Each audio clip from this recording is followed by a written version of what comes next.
Whalaflahi atu, hane e tau wala tala tutupu ke lata mai a whiawhinei.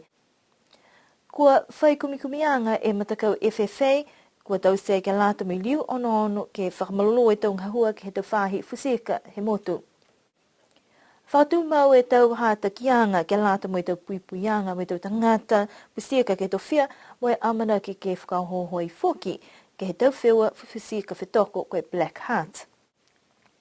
Kua whakawhauai e matakau ni awha ke whangahua ke tūle tau ni hangawa tuki mua ke lata i foki mo e tau amana kianga ke fusiaki mai e tau whānu whuata. Whakamnapatu wai e whinione hakupu atua e aha whakatata ke a whaiumu kau whalataha e tau tangate maanga ke tau whiwa whakawhiawhia. Kua hahoko mai whalo tau pulotu mai he matakau Forum Fisheries Agency ke liu kisikisi atu wai ke tau whakaholoanga hua ke he whahinga hufusia ke motu mai ono ke he whalupuhala ke he whakamaloloa ke tau ngahua ia.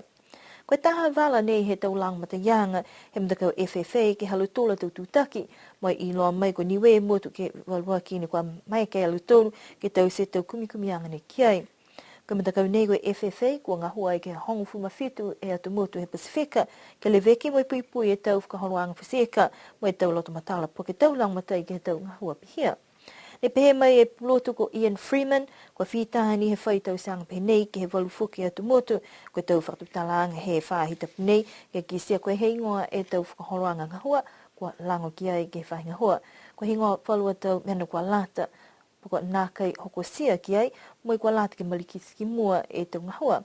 Amana ki ai fuka le tōru ke whaituhi hoko taki ka tuku whakataha, whalua tau whakataitai ke tau puhala ke whakaholo atu ki mua, kai ke maupopo to mai ke fuki, ke whai whakatokanga ne kua mai ke e te puhala nei ke lang matai whalu tu whahinga hua, nā kai ni koe whahinga hua fusika ni. Kua lali whakalahi e whahinga hua whanua tua kaumu fusika, ke maua e kau whataha mai he tau tangata fusika he motu, ke tau whakaholoanga puipuianga kai ke kua wate ki moana. Koe whahita penei ni kua mai ke ai alo tōru ke whakailoa e tau amana kianga, ke whakapalepale whalua tau koloa ke he tau whiwa fusika koe Black Heart ke paleko atu tu tangata ki ai. Whakatutala mo ia e taki urunga hua ke iloa e tau kakano ni kua whiamanako ke tau se whakaholoanga nei. Mga honei, amanaki ke whakapiki atu e tahanga hua ke kamata ke whikau nei. Tunga i kisia, long tau palepare mitaki, koe tau safety equipment, ke lata mo e tau tangata osi. Ni amanaki ke fusika whetoko he Black Heart Fishing Competition.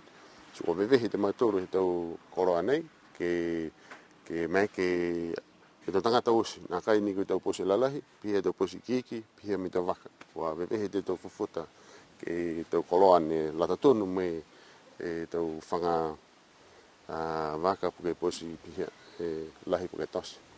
Si amanaki ni ke kaualoa me amanaki ke whiawhia e tau tangata ni o ke whetoko. Kai o mai ke lari ke mua e wharu tau koroa nei, kora toro ne ai monuina ke mua taha pare, kai manako ke o la toro whoki ka haiki kisia e aonga e tau koroa nei, mai o ke whakatau tau koroa nei ka haiki kua i whai. Hai ai whuke mga hui mua, amanaki ke tau se taha workshop, na kai ni ke lata me tau pos, ka ki whuke ni ke lata me tau waka. Wai liu kisi ka haiki ke ai kua lata ngai na ngai tau whakatakatakaanga mga honei ke tau koroa kua lata ke uta ki tahi, po kua lata ke liu ke uni haki whakatosi, ke whai osi ka he e tau whane whai ohe whuke mana me o ke tau whane.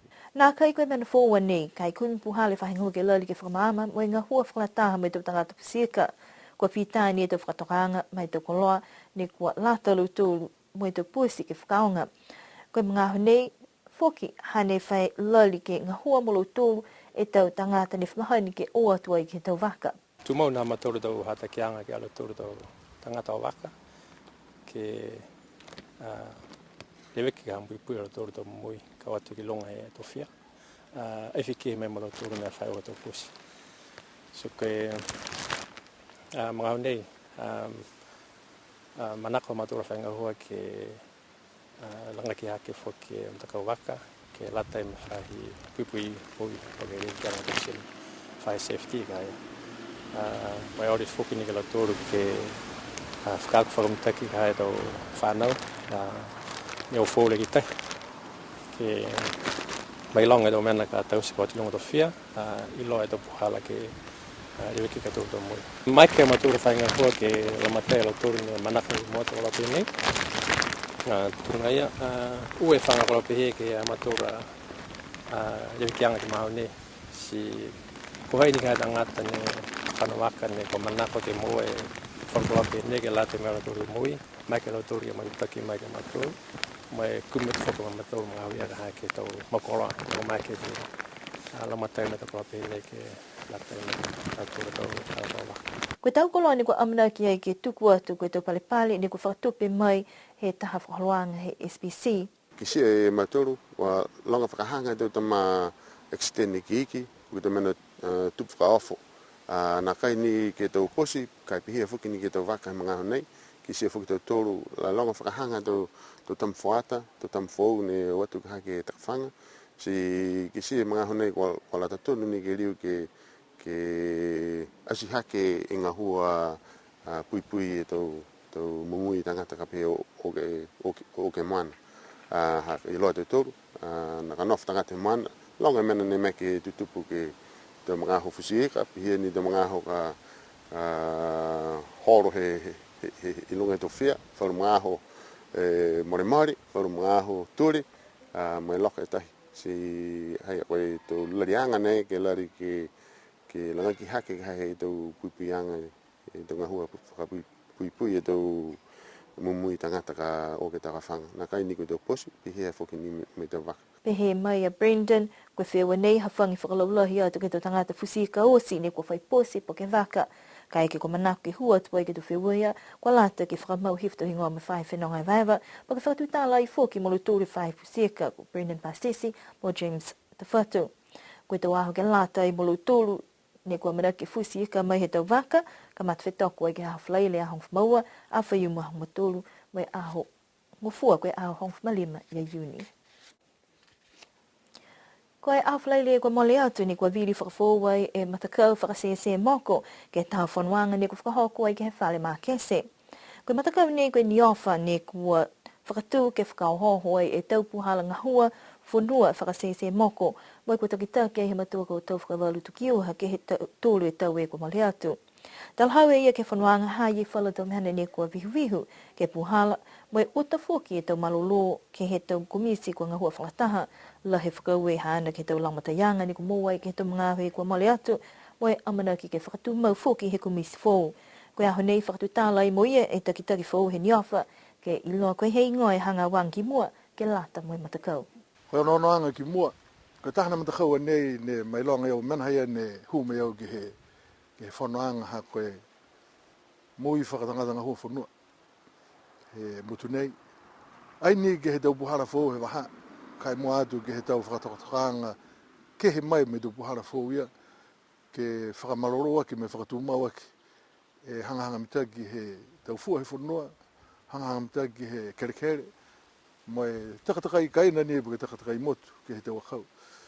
Si koe menalahi ia ki au ni onon. Hako ufu ke tangata ngā hua whanua. Si nākai au amana ki au ke tau si hamena tōkau nākai. Kai muitua ke he tau whakatokaanga he mtakau nei ni kua rewa ne whakatoka. Mai tau si e whaurua hiki anga whou.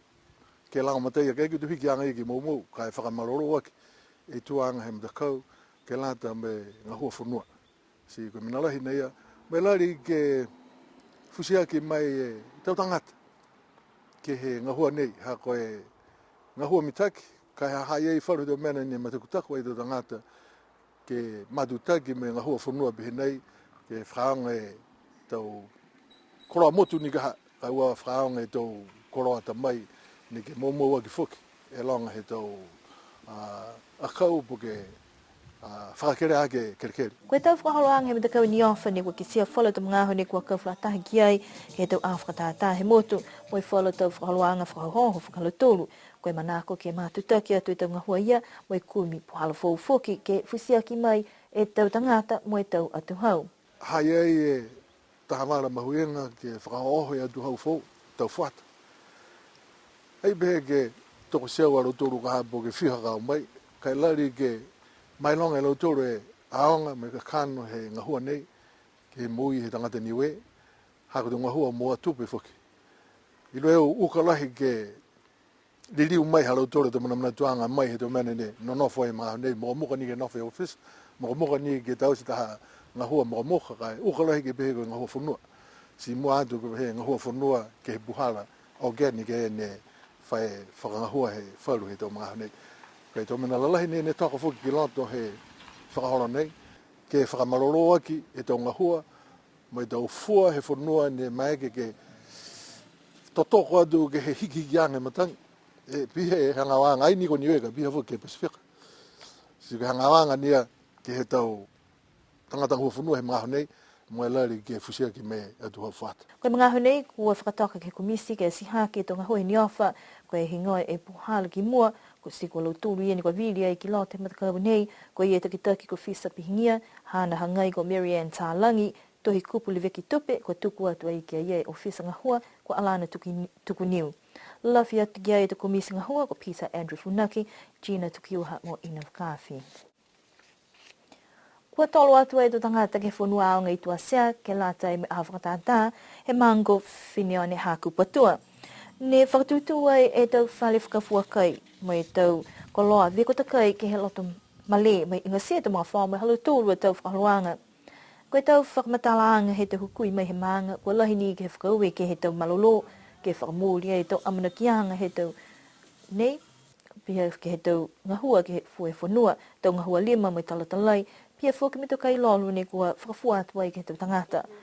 Ne hawhangi ai he matupali mea ka toke Tālangi e aho mai tau whakakisianga he tau amanakianga mai tau langmatai he whakatawhonu ke lata mai maanga. Koe whalu tau whakatokaanga ke aho ne kua whaiwheua ke lata mai sivianga he tau muke, kua lahi e fufuala. Koe tau nei fōki ne kua whakamtapatu ai e tau ngahua lima he tau mamatuwhiwhine ke tau koloane kua Tālanga mai he aka koe niu. Ko kisia i ke he tau kōri mai alanga moui he tau whanau ke tau kōri motu kehe. Ko mahiki hiki mta ke tau kōri mai nono whapaua ke tau tangata ke kiskisi o tiki ai. Ko tau wheua fōki ke aho ne ko tau siai e tau wheua he niu he tau tāne me tau whiwhine. Liu whawhangu mai fōki e wheua strongman whakamtapatu e Regan Ioane mo Nesse Jackson. Kai kau tūai he tau whata ko Randy Liu Vaye. Whakausi mai mawhala e tau whakaluanga whinione mai hanga watu ke he tau kahau. Whakausi mai nei da wala talu tutupu ke lata i mea whiwhinei, amanaki ke liriu whilewe pinei fōki ke he awhiawhia tu loto. Nono wha, munini pō tu liriu ke whilewe ia.